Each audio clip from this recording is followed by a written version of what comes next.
만약에 내가 진짜 아이를 키우고 싶은 마음이시라고 하면은 아이를 반드시 데리고 나오셔야 돼요. 너 엄마 바람나서 집 나갔다. 이래 돼버리면은 애들도 이제 나는 엄마 필요 없어, 아빠랑 살 거야, 이렇게 되거든요. 나가기는 쉽죠. 뭐라 비밀번호 바뀌어 있고 애들도 마음 다 돌아서 있고 뭐 이러면 답이 없거든요. 양육자 지정에서 진짜 중요해요. 아이를 현재 양육하고 있는다는 사실이 굉장히 중요하기 때문에.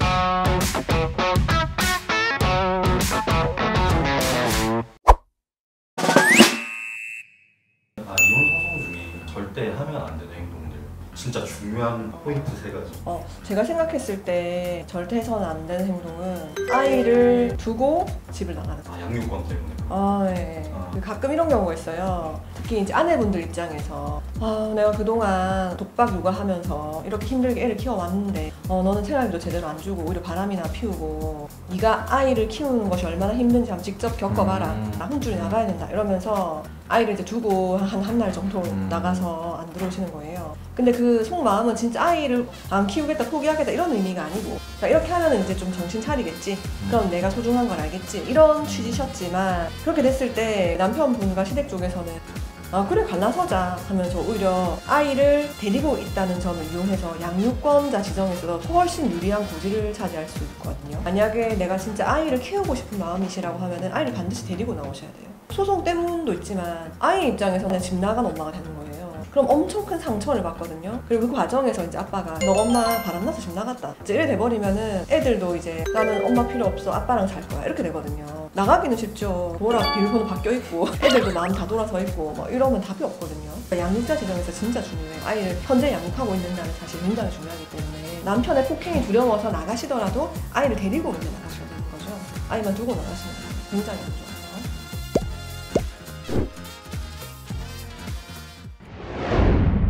일단 이혼 소송이 시작되었다라고 한다면 서로가 증거 수집에 거의 혈안이 되어 있다 이렇게 보셔야 되거든요. 그렇기 때문에 배우자와 사이에서 대화하는 내용, 카카오톡 같은 것들도 다 캡처된다고 이제 보셔야 되는 거죠. 경우에 따라서 이혼 사유가 진짜 애매한 경우가 있을 수 있어요. 배우자분이랑 이혼하고 싶은데 배우자분에게 딱히 유책성이 없는 거예요. 그럴 때 배우자의 폭력을 유발하는 행동, 진짜 열받아 사기치잖아요.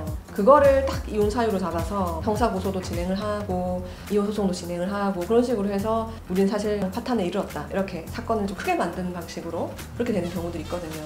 이혼 소송 중이시라고 한다면 그런 증거 수집이 될 수 있기 때문에 그런 돌발 행동은 자제해야 된다. 특히 상대방이 이혼을 청구했고 나는 이혼을 안 하고 싶은 경우에 하는 말이나 행동이나 이런 거 정말 조심하셔야 되거든요. 유책성의 자료가 될 수 있기 때문에 욕설이나 뭐 상대방을 비난하는 듯한 말, 나도 니랑 안 살고 싶다 뭐 이런 말들 할 수 있으면 대꾸를 안 하는 게 좋지 않을까.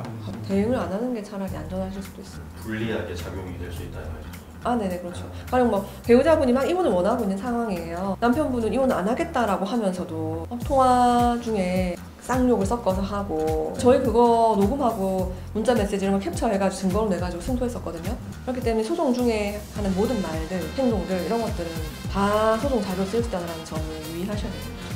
최대한 말을 아끼고 대꾸를 최대한 하지 않는 게 한책이에요. 저희 의뢰인분들만 보셨으면 좋겠습니다.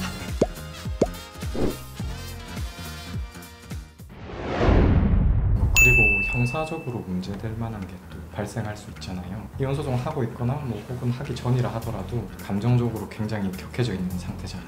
그러다 보면 말싸움 하다가도 뭐 욕이 나올 수도 있는 거고 뭐 폭행을 할 수도 있는 거고요. 뭐 이혼 소송 중인 경우를 예를 들면 어머니가 애를 이렇게 보호하고 있는데 아버님이 뭐 거기에 대한 동의나 뭐 사전 고지 없이 데리고 간다라는 것도 문제될 수도 있고, 문제될 수 있는 케이스가 너무 많거든요. 그런 것들 때문에 괜히 소송이 복잡해지고 다른 방향으로 갈 수도 있어서 그런 차원에서 아까 대응은 좀 조심히 하는 게 맞지 않냐라는 말씀을 드렸던 거고요. 실제로 남편분이 아내분을 폭행이나 협박하는 방식으로 부부관계를 강요한 적이 있었거든요. 그거에 대해서 뭐 녹음 이런 자료를 가지고 증거를 수집해 놓은 상태였고요. 처음에는 아내분이 이혼하자라고 했을 때 남편분이 나는 이혼 절대 안 한다 막 그렇게 나오다가 그 부분은 저희가 강간으로 고소를 했었거든요. 형사 사건이 굉장히 중대한 사안이다 보니까 일사천리로 진행이 됐었어요. 그래서 나중에 그 남자분이 제발 형사 합의만 해달라, 그럼 내가 이혼은 그냥 해줄게, 위자료 같은 것들도 큰 금액을 얘기하시고 그런 식으로 정리된 케이스가 있었거든요. 그렇기 때문에 이혼 소송 중에 이런 언행들, 특히 형사적으로 문제될 수 있는 부분도 조심하지 않으시면은 이혼 소송이 형사 사건에 딸려서 이렇게 가는 경우들이 많다. 이혼 소송 중에 재산을 내 명의로 많이 해두면 문제될까봐 걱정하시는 분들이 있으시거든요. 근데 사실 그건 문제 별로 되진 않아요. 이혼 소송할 때 파탄 시점을 보통은 소재기 시 혹은 그 이전에 두 사람이 별거한 것이 분명하다라고 한다면 별거시를 기준으로 보거든요. 소재기시나 별거시에 존재했던 재산에 대해서 분할을 하는 거거든요. 그러니까 이혼 소송이 제기된 이후에 내가 뭐 로또에 당첨이 됐든 10억 자산가가 됐든 그건 후발적인 사정이고 그 자체가 혼인 공동재산이 되지 않거든요. 이혼 소송 중, 그러니까 소재기 이후에 재산을 늘리는 부분은 그렇게 문제가 되진 않습니다. 그런 의미에서 소재기 전에 오히려 내 명의로 재산을 두는 것보다는 현금화할 수 있으면 현금화해 두는 것이 좋고 금괴를 사놓는 것이 비축을 따로 해놓으신다 하거나 이혼할 것이 임박했는데 일부러 내 명의로만 뭔가 많은 재산을 증식한다는 거는 재산 분할에서 불리할 수 있는 요소인 거죠.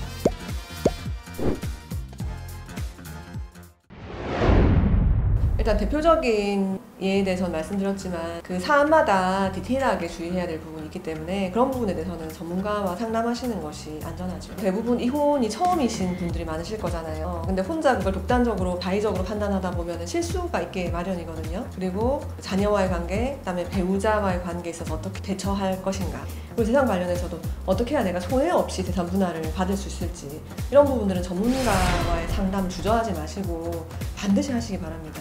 소송 밖에서 전략을 잘 세워서 로드맵을 따라가셔야 소송에서도 좋은 결과를 기대하실 수가 있는 겁니다.